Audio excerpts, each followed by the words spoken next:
Bom dia, turma. Bom dia, meus amores. Vamos iniciar nossa aula de ciências, tá? Vamos abrir o nosso livro na página 124, né? Vamos dar início ao capítulo 12, onde vem falando sobre cada coisa em seu lugar, tá bom? Então, vamos ver lá. Imagine que servem água para você beber em um copo de papel sulfite. Ou então que você tenha de dormir em um colchão feito de madeira. Isso parece estranho? Provavelmente sim, pois estamos acostumados aos objetos do nosso cotidiano, né? Do nosso dia a dia, que com, comuninem têm determinadas formas e são feitos de determinados materiais. Observe alguns exemplos na ilustração abaixo, né?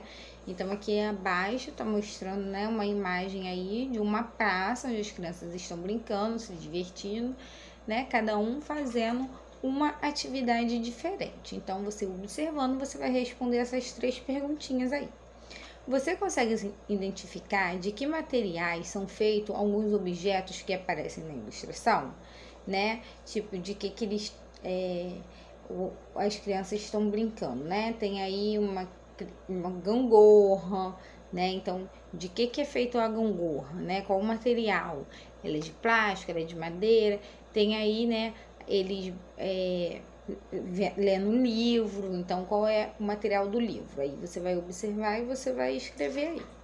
Para que servem as joelheiras e as cotoveleiras das crianças, né? Então, por que as crianças elas estão usando aí esse tipo, né, de objetos? Quais são as características dos materiais de que geralmente são feitas as joelheiras e as cotoveleiras? Né? Então, qual material ela é feita? É um objeto mole, é um objeto duro, né? Então, aí você vai dizer, né, qual o tipo de material. Na página 125, do que isso é feito? Camas, mesas e cadeiras muitas vezes são feitas de madeira. Copos e garrafas podem ser feitos de vidro, né, ou de plástico. Panelas e facas quase sempre de metal, como alumínio, ferro ou aço. Travesseiros e colchões são feitos geralmente com espumas. Roupas são feitas com tecidos que podem ser de algodão e de outros materiais, como seda, lã e acrílico. Sapato e bolas são normalmente feitas de couro ou plástico variados. Usamos muitos objetos em nosso dia a dia. Eles são feitos de materiais com características próprias. Número 1.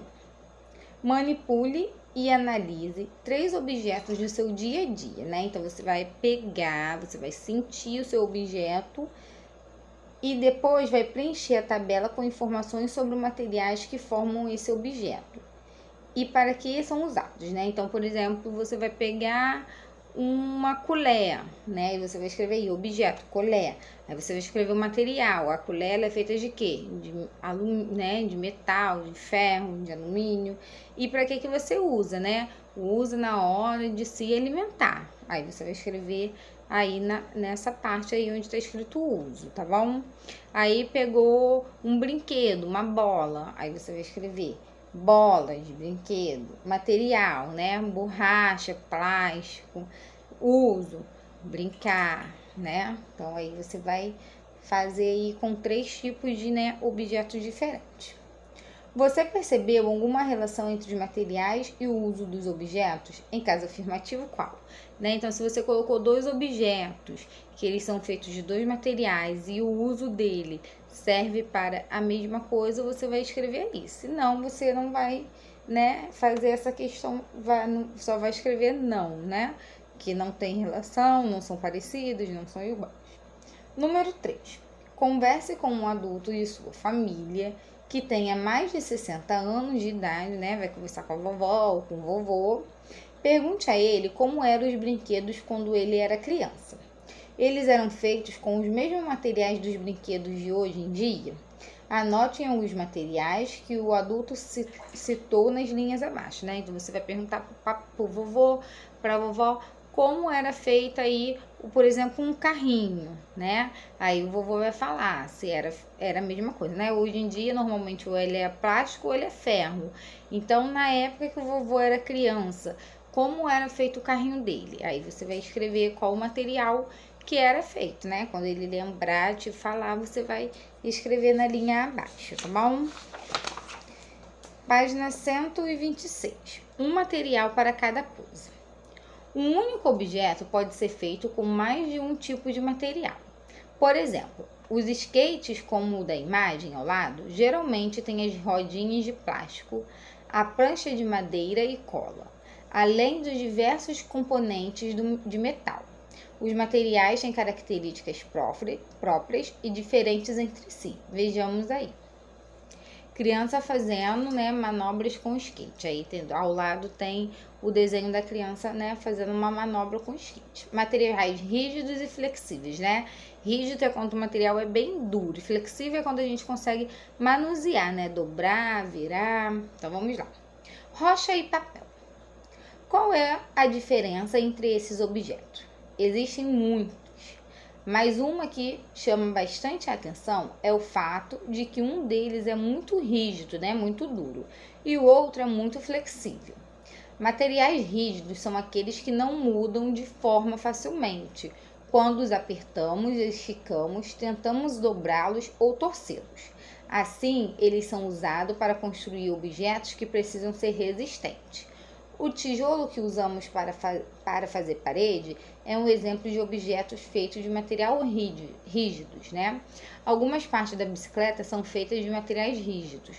Assim, seu formato se mantém mesmo após o seu uso cotidiano, né? Então, assim, o material rígido é aquele material que a gente não consegue, né, aí dobrar facilmente, né, esticar. E o flexível, ele já é um material, né, mais molinho, onde a gente consegue dobrar, onde a gente consegue esticar, tá bom? Então, número 1. É uma boa ideia usar materiais rígidos para cadeiras e mesas? Por quê? Então, por que o material rígido ele é importante, né, na hora da construção da cadeira e da mesa, né? Por quê? Porque a gente vai usar para a gente poder, né, aí se sentar. Imagine se for um material flexível, ele não vai conseguir, né, aí aguentar o peso. E aí, quando a gente sentar, vai acontecer o quê? A gente vai cair. Então, por isso que é importante a gente ter aí o material rígido, né? Que aí ele não vai quebrar facilmente, ele não vai, né, se modificar quando a gente sentar. Ele vai continuar do mesmo jeito, né? Porque não é um material flexível. Número 2. Qual objeto é mais rígido? Uma rocha ou uma folha de papel? Por quê? Né? Então, aí, qual a gente consegue manusear, a gente consegue dobrar, a gente consegue rasgar mais facilmente, né? A gente consegue aí estar mexendo facilmente, né? Mudando a posição facilmente. Aí, você vai me falar, né? E aí, você vai chegar à conclusão qual é o rígido, né? Porque o rígido a gente não tem essa facilidade de estar aí modificando, tá bom? Página 123. Materiais flexíveis são aqueles que mudam de forma com relativa facilidade. Quando os apartamos, esticamos, tentamos dobrá-los ou torcê-los. É importante mencionar que um objeto rígido pode ser um pouco flexível também. E o contrário também acontece. Por exemplo, uma barra de ferro é bastante rígida, mas também é um pouco flexível. Ela pode até mudar de forma, mas para isso seria necessário aplicar uma força. Já a almofada do sofá é bastante flexível, mas também tem um pouco de rigidez. Quando você se apoia nela, sua forma é alterada só até determinado ponto, né? Então, assim, ela é flexível até determinado ponto, né? Porque também, se ela for totalmente flexível, na hora que a gente encostar na almofada, né, a gente não consegue aí deitar, a gente não consegue se apoiar, porque ela vai ficar no formato, né, que a gente não vai conseguir se apoiar. Então, ela é flexível até certo ponto, depois ela para de ser, né? Número 3. Qual objeto é mais flexível? Um copo de vidro ou uma bola de borracha? Escreva uma característica que justifique sua resposta, né? Então, qual dos dois a gente consegue alterar aí, né, a forma mais facilmente. É o copo de vidro ou é a bola de borracha? Então, o objeto que a gente consegue alterar mais facilmente, ele é o objeto que? Flexível, tá bom? Número 4. Quando puxamos a corda de um arco, estamos deformando o material que o compõe. Observe a imagem abaixo e responde. Podemos dizer que o arco é flexível? Por quê?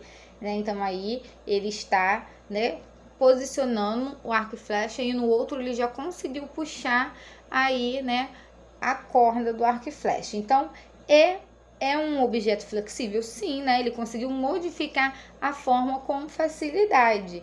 Então, aí ao puxar a corda, ele mostra que esse objeto, ele é um objeto flexível, Aí você vai responder aí na linha com a sua, tá? Com a sua resposta, com as suas palavrinhas, tá?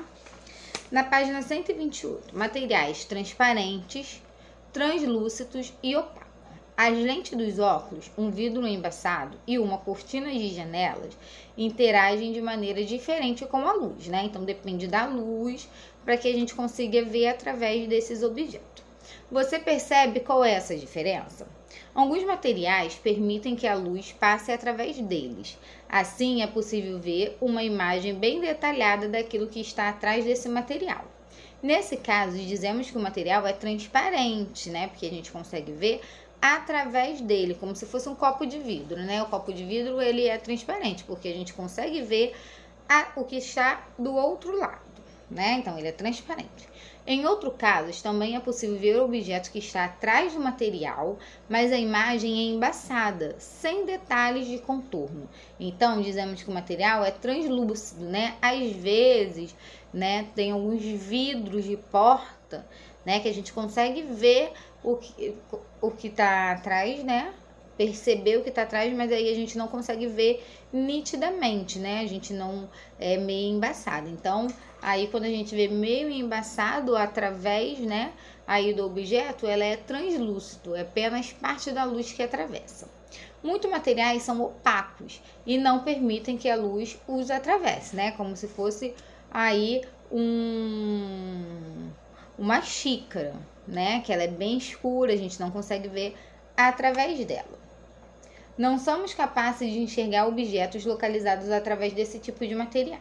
Então, agora que a gente já sabe que é transparente, translúcido e opacos, nós vamos responder essas questões. Número 5. Lentes de óculos, vidro embaçado e cortinas de janela. Qual delas é transparente? Qual é translúcido e qual é opaco, Então, a gente usa o óculos para poder a gente conseguir aí tá enxergando melhor. Então, essa lente, ela é o quê? Ela é transparente, E o vidro?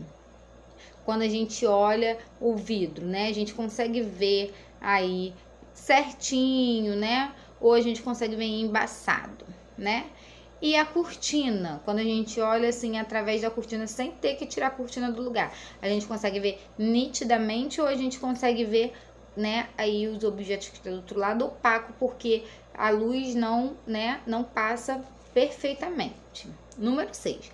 Escreva abaixo de cada imagem se o material mostrado é transparente, translúcido ou opaco, Então, aí nós temos o vidro, como eu falei para você, Como se fosse uma janela. Temos a cortina e temos aí um pedaço de vidro, tá? Aí você vai me falar, vai escrever aí. Número 7. Qual tipo de material, transparente, translúcido ou opaco, seria o mais adequado para as janelas do seu quarto, se você quisesse um ambiente escuro para dormir?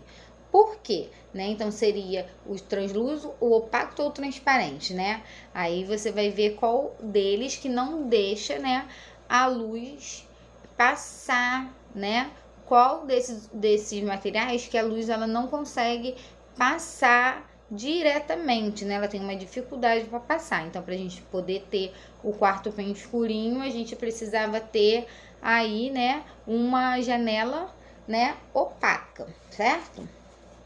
Número 8. Quando alguém acende uma luz no quarto escuro, percebemos que ela foi acesa, mesmo se estivermos com os olhos fechados. O que você poderia dizer, então, sobre a pálpebra, a pele que cobre nossos olhos, Então, qual a importância, aí dela, né? Ela permite o quê? A passagem de quem, né? Quando a gente está com o olhinho fechado e quando a gente está com o olhinho aberto, né? Ela permite aí a passagem da luz, certo? Na página 129. Cuidado com materiais do dia a dia. Certas características dos materiais e dos objetos podem fazer risco à nossa saúde ou ao nosso bem-estar. Por isso, é preciso tomar alguns cuidados. Em casa, não mexa em facas e tesouras, além de rígidas, elas são muito afiadas e assim cortam com muita facilidade outros materiais. Peça a um adulto que manipule objetos cortantes para você. Nunca pegue as panelas que estão em cima do fogão. Elas esquentam com facilidade e podem causar queimaduras na pele. Somente os adultos devem mexer em objetos quentes. Não toque em tomadas e fios elétricos descobertos. Os fios da eletricidade são feitos de materiais capazes de transportar energia elétrica com facilidade. Por isso, ao entrarmos em contato direto com ele, pode levar choques e causar desconforto ou queimaduras na pele e até danos mais sérios à saúde. Vários materiais com que entramos em contato no dia a dia não devem ser colocados na boca. Alguns podem conter organismos que causam doença. Outros, como os produtos de limpeza e de higiene pessoal, podem nos deixar muito doentes se engolimos. Remédios também não devem ser tomados apenas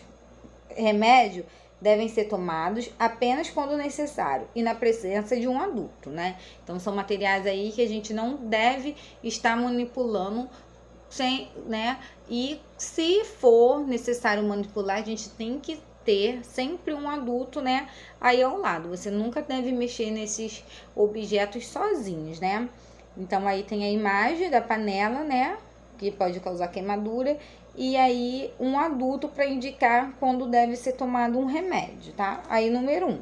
Cite 2 exemplos retirados do texto acima de situações de risco que poderiam acontecer em sua casa. Cite um exemplo que não foi citado no texto. Então, né, você vai ver aí o que é que pode acontecer na sua casa que não foi citado no texto, tá? Ou pode aí colocar, né, o risco que também foi citado no texto. Então, a nossa atividade vai ser só até aqui na página 129, tá?